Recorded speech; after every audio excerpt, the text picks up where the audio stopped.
ایک وقت ایسا آیا کہ اللہ تعالیٰ نے حضرت ابراہیم کو بہت زیادہ مال عطا فرمایا. اتنے اونٹ گنے نہیں جاتے, گائیں اتنی زیادہ کہ شمار نہیں ہوتی, بکرے بکریاں اتنی زیادہ کہ شمار, بہت زیادہ مال اللہ نے عطا فرمایا. اور ابھی کچھ عرصہ پہلے آپ پیچھے جائیں نا تو جو لفظ مال تھا وہ روپے پہ تو بولا ہی نہیں جاتا تھا, وہ جانوروں پہ بولا جاتا تھا. بہت زیادہ مال اللہ نے دیا, بکریاں, گائیں, اونٹ, بیل, بڑا کچھ. تو رب کریم نے فرشتوں سے فرمایا کہ واتخذ اللہ ابراہیم خلیلا, ابراہیم میرا دوست ہے. تو فرشتے کہنے لگے یا اللہ جسے اتنا کچھ دیا جائے اس نے دوست تو نہیں ہوتا ہے, نوازا ہی پڑا ہے, اتنا مال, اتنے کھیت کھلیان, اتنا کچھ. اللہ کریم نے فرمایا جاؤ آزمائش کر لو, امتحان لے لو. فرشتہ امتحان لینے پہنچ گیا. حضرت ابراہیم کے جانور چر رہے ہیں چراگاہ میں, حضرت ابراہیم بھی ہیں, غلام بھی ہیں, بہت بڑا ریوڑ ہے.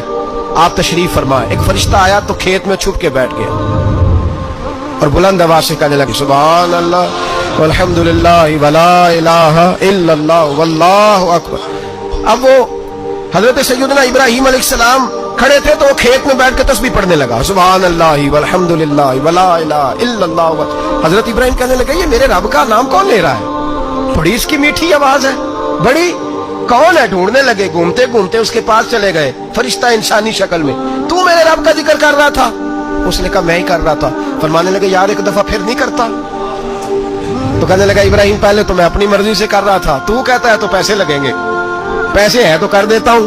حضرت ابراہیم کہنے لگے بول تو کیا لے گا, میرے اللہ کا ذکر سنانے کا کیا لے گا؟ کہنے لگا جتنی بکریاں آپ چرا رہے ہیں ساری دے دے تو میں اللہ کا ذکر سنا دیتا ہوں. آپ نے فرمایا بس جا تیری ساری ہوئی, میرے رب کا ذکر سنا. اور پھر شروع ہو گیا سبحان اللہ الحمدللہ ولا الہ الا اللہ واللہ اکبر. حضرت ابراہیم علیہ السلام کیف میں, یار پھر ذرا سنا, نا علما وچ پھسا سانو, تو یار دی گل سنا سانو, ذرا دوبارہ سنا. میں پھر سنایا, ایک دفعہ پھر کہا. فرشتہ کہنے لگا بس جی آپ کے پیسے پورے ہو گئے. حضرت ابراہیم کہنے لگے چل ایک دفعہ اور سناؤ. کہنے لگا پیسے لگیں گے. تو کیا لے گا؟ کہنے لگا گائیں بھینسیں ساری میری. فرمایا بس یار اتنی قیمت, تو سنا صحیح, سارا کچھ ہی تیرا. پھر شروع ہو گیا سبحان اللہ والحمدللہ ولا الہ الا اللہ واللہ اکبر. گائیں دے دی, بھینسیں دے دی, وہ ذکر سناتا ہے. حضرت ابراہیم کبھی مچلتے ہیں, کبھی روتے ہیں, کبھی آہیں بھرتے ہیں. تو میرے رب کا نام لے رہا ہے, ذرا پھر سے لے.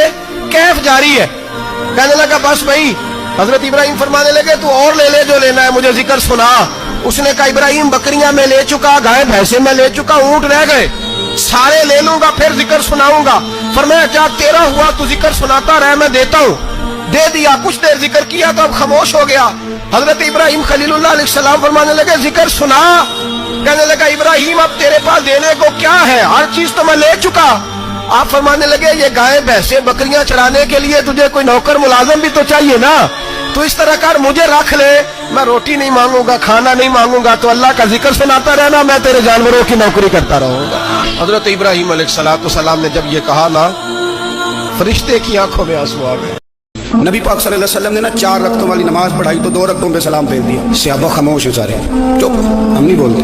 ایک صحابی تھے, ان کا نام تھا حضرت ذوالجدین رضی اللہ عنہ. ان کے ہاتھ ذرا لمبے تھے. تو ایک دن حضور نے فرمایا یا ذوالجدین, اور لمبے ہاتھوں والے. کوئی پوچھتا آپ کا نام کیا ہے, تو کہتے نام وہی ہے جو نبی پاک نے رکھ دیا.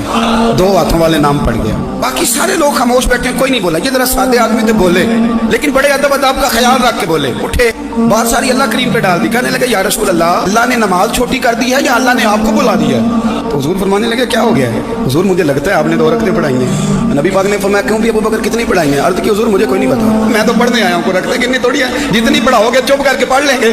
ایک بابا جی بولے, کہنے لگے نماز پڑھا کے میں تیم ول ویکھ, مینوں کعبہ بھول گیا آئی, بھول گئیاں نہیں سب صوم صلاتاں, ایک کو یار دا فکر پہ آئی.